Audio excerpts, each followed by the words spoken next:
And now I'm going to talk about famous Rotarians. And at the end, we're going to talk also about how Rotary has changed the world, and how the world has changed in the 117 years Rotary has existed. So these 35 Rotarians were put together by Rich Ongaro. So I'm going to go through those and get to the substantive part, not of personalities, but how the world has changed because of us. The first is Pope Francis. He was in the Rotary Club of Buenos Aires. Charles Mayo, the founder of Mayo Clinic, was a member for years in Rochester, Minnesota. Joyce Hall was the founder of Hallmark Cards, and he was a member of the Rotary Club of Kansas City. Then Konosuke Matsushita was the president of Matsushita Electric Company, and he was a member of the Rotary Club of Osaka, Japan. Okay, and J.C. Penney. Okay, Denny and others have told the story about how Bucky Allen, one of our past district governors, sat down at a Rotary International event and started talking with the fellow next to him, and the guy asked Bucky how business was going and what he was doing. So Bucky proceeded to talk for 5 or 10 minutes, telling this fellow all about Bucky's business. And then at the end, Bucky realized he didn't know the guy's name. So he says, by the way, I forgot to introduce myself. And the guy says, oh, I'm J.C. Penney. Here's Raymond Firestone, the chairman and CEO of Firestone Tire and Rubber. Leopoldo Pirelli, also the president of Pirelli Tire Company. If you have a sports car, you've heard of Pirelli tires. Charles Walgreen, the Rotary Club of Chicago. He was the chairman of Walgreen Drug Company. Sam Walton, the founder of Walmart, was in the Rotary Club of Bentonville, Arkansas. Harlan Sanders, the founder of Kentucky Fried Chicken. You all remember the commercials with Harlan's face? He was in the Rotary Club of Jeffersonville, Indiana. And Luciano Pavarotti, in the Rotary Club of Modena, Italy. You all know Pavarotti as a famous singer. Richard Byrd, the Arctic explorer, was in the Rotary Club of Winchester, Virginia. You might not know where Winchester is, but it's in the mountains in Appalachians west of Washington, D.C. Sir Edmund Hillary, who was one of 2 men first to climb Mount Everest, was a member of the Rotary Club of Auckland, New Zealand. Charles Lindbergh, the famous aviator, the first to fly solo across the Atlantic, was a member of the Rotary Club of Edinburgh. Neil Armstrong. Neil was the Rotary Club of Wapakoneta, Ohio. Where do those names come from? Okay, Neil, of course, is a famous astronaut, the first to walk on the moon. Frank Borman, also an astronaut, was a member of the Rotary Club of the Space Center in Houston, Texas. Gordon Cooper, yet another astronaut, was a member of that same club. Thomas Edison. As busy as Edison was, he still found time to be a member of the Rotary Club of Orange, New Jersey. And Marconi, Guglielmo Marconi, the inventor of the telegraph, the wireless, was a member of the Rotary Club of Bologna, Italy. And Orville Wright. Orville Wright was the first to fly an airplane, was a member of the Rotary Club of Dayton, Ohio. Cecil B. DeMille. Cecil is a famous motion picture director. He was a member of the Rotary Club of Hollywood. Walt Disney. Even Walt Disney was a member of the Rotary as a member of the Rotary Club of Palm Springs. Now, he didn't live in Palm Springs. He lived in the LA area, but his vacation home, his summer home was in Palm Springs. How about Norman Vincent Peale, an author, minister, well-known, a member of the Rotary Club of New York City. Connie Mack of Floridian, baseball's Hall of Fame, a member of the Rotary Club of Fort Myers here in Florida. And Prince Philip, His Royal Highness Prince Philip, the Prince of England, now deceased, was a member of the Rotary Club of Edinburgh. I think that would be Scotland rather than England. And His Royal Highness Prince Charles, a member of the Rotary Club of Bancory, Tiernan. And Prince Rainier of Monaco, Rotary Club of Monaco. Sir Winston Churchill. This is kind of a who's who of the 20th century when you think about it.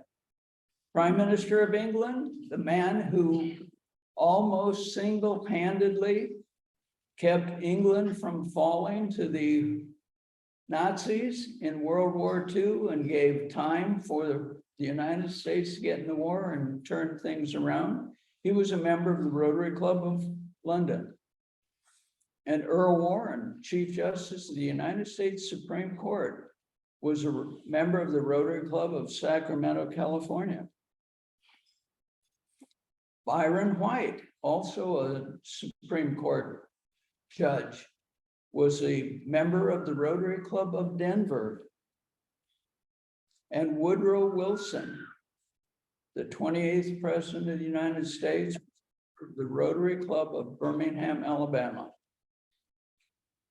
Warren Harding, the 29th President of the United States, was a member of the Rotary Club of Washington, D.C.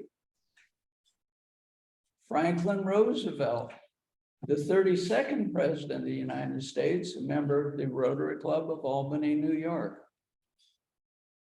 And John Fitzgerald Kennedy, the 35th President of the United States, was a member of the Rotary Club of Hyannis, Massachusetts. And Gerald Ford, the 38th President of the United States, was a member of the Rotary Club of Grand Rapids, Michigan. We can find the complete list on Wikipedia under this URL, the list of Rotarians. The list goes on for several hundred. Now, it's nice to be famous, but has the world really changed because of Rotary? How has it changed in the 117 years that Rotary has existed? Let's look at extreme poverty. In 1905, the extreme poverty rate worldwide was 60%. 60%.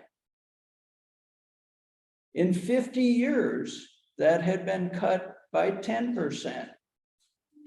In actually 55 years, it was cut to 50%. And of course, part of that was World War II actually caused a lot of extreme poverty in Europe and other places. In 20 years, it went from 40% to 30%. And then in just 8 years, from 1997 to 2005, it went to 20%. So in the 100 years from 1905 to 2005, we cut extreme poverty in the world by 2/3. We took 40% of the world's population out of extreme poverty. And today, the extreme poverty rate is less than 8.5% worldwide. But if you look in the developed countries, it's less than 1%. How about literacy? We have poverty and literacy. Don't they go together? See, when I was a college dean, I did a little bit of research and found out that the correlation between income and education was almost a match. It was stronger than 80%.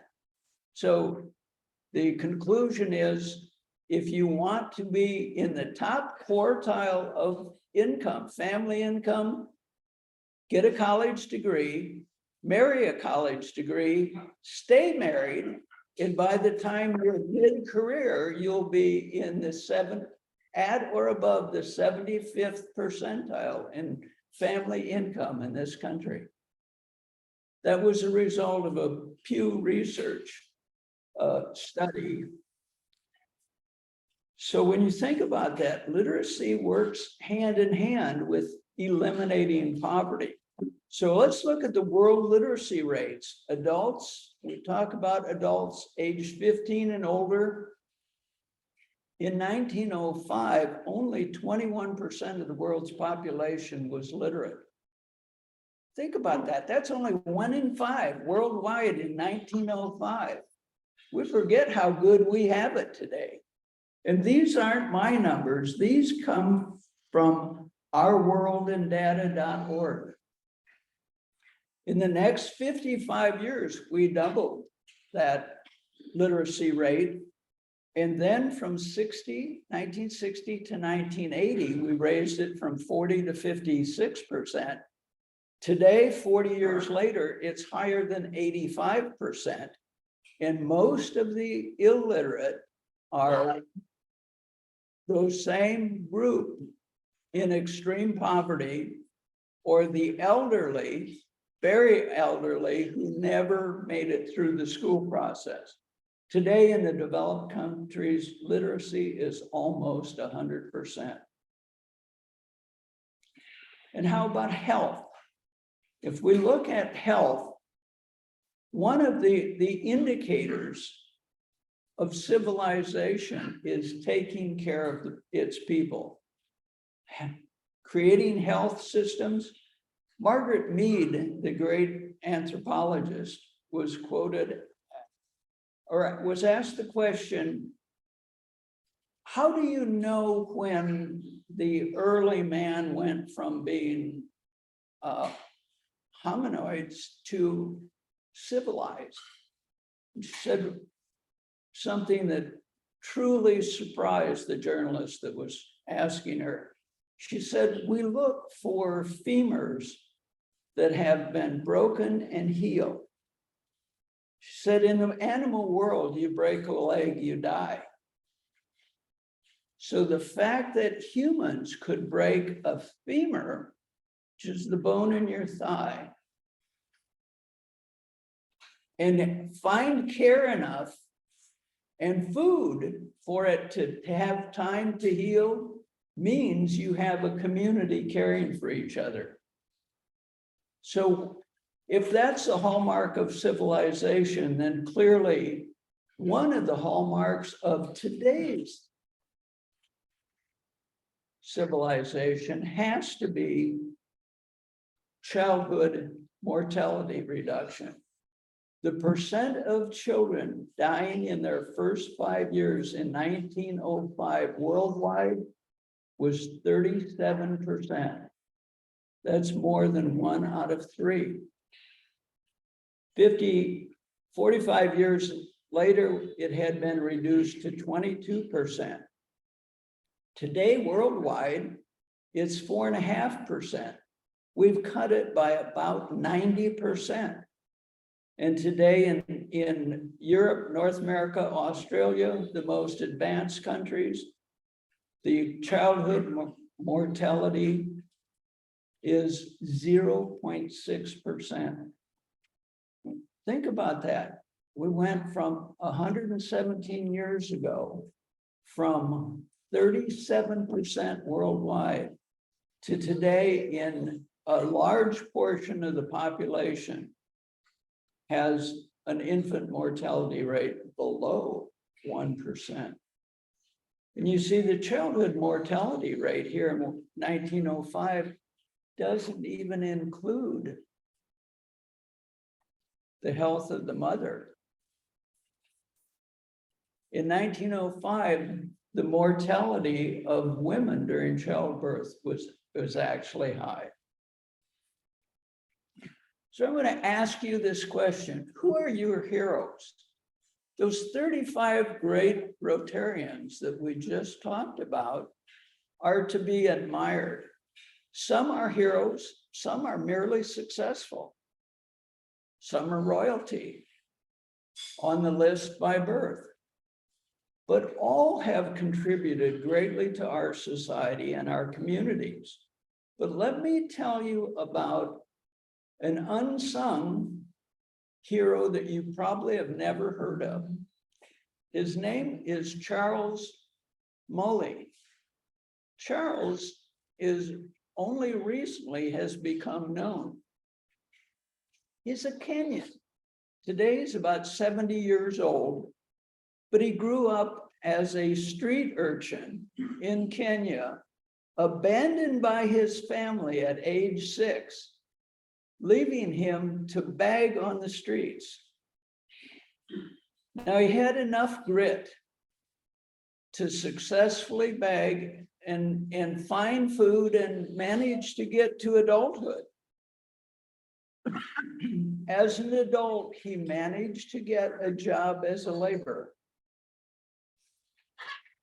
He worked extremely hard and saved money. When he had enough money, he was one of those guys working construction that was making bricks and doing those kinds of things by manual labor rather than the machines that do them today. But he saved a little bit of money and was able to buy a beat-up old bus. He formed a transportation company, and over the next 20 years became wealthy because he was extraordinarily frugal, and being street smart, he was became an extraordinary businessman. He worked his way to being a multi-millionaire in Kenya by age 40. But about age 40, he had his car stolen by a bunch of street urchins. And he said, I have to do something about this. And he decided he was going to sell all of his assets and take the money and take as many kids off the street as he could. So he went out searching in the slums, and when he would find a child that would come with him, he took that child home. He started with 3, then 5, then next thing he had 35 kids in his home, and there wasn't any room for them. Well, his wife supported him. His 8 biological children were actually furious with him because he was bringing all these urchins, almost uncivilized street urchins, into his home, and they were competing for his time and love with his own 8 children. Well, they got past that, and things happened for them and for the children. In the past 30 years, Charles, his wife, and now his 8 biological children have rescued almost 23,000. Think about that a minute. This family of 10 has rescued 23,000 kids off the street. They've fed them, they clothed them, housed them, and sent many of them to education. See, in 30 years, a lot of those kids are now 35, the early ones. They've gone on to college because Charles found a way to fund it. And many of them are back working in the 6 care homes and the land that provides the food for those 3,500 children who they are caring for right today. You can Google Molly Children's Family, or just Google the movie Molly, and if you haven't seen that movie, I guarantee you it's worth watching. So with that, Rotary has done a lot. The world has changed a lot, but it's interesting that it only takes one individual like Charles Molly to change the idea that any child should be a street urchin begging for food with no place to live. See, we kind of forget how lucky, how fortunate we are to be born in this country or any other of the developed countries.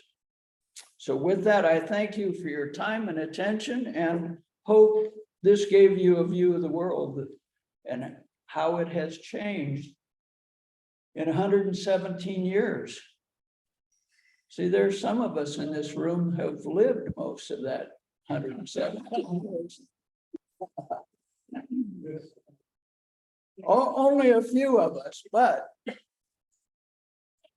And we have Dr. Thames, who has done his part for that, Dr. Taggart. We have some great individuals in this club. And I'd like to close with this idea. If Charles could be our hero, he should be. Who else deserves the title more than someone who's rescued 23,000 kids and turned them into citizens, productive citizens? We in Rotary don't ask for your entire fortune. We don't even ask for much of it, but we do ask for your time. So when we come around and ask for you to sign up for food packing, for a food drive, to support a poker tournament, give us a few hours. That's what service is all about. And it's quite interesting. Everybody loves it at the end of the year when I make up that list and we show we've done $100,000 worth of benevolences in a year. But the old 80-20 rule works for Rotary as well. 20% of our people are doing 80% of the work, and we need a little bit of effort from everybody. So that's my message today. That's why I've taken on the task of being the program chair for the service committee district-wide. And that's why I'm working almost full-time now for Rotary on a volunteer basis. So thank you for your time and attention, and thank you all for being members of this club. All that you do.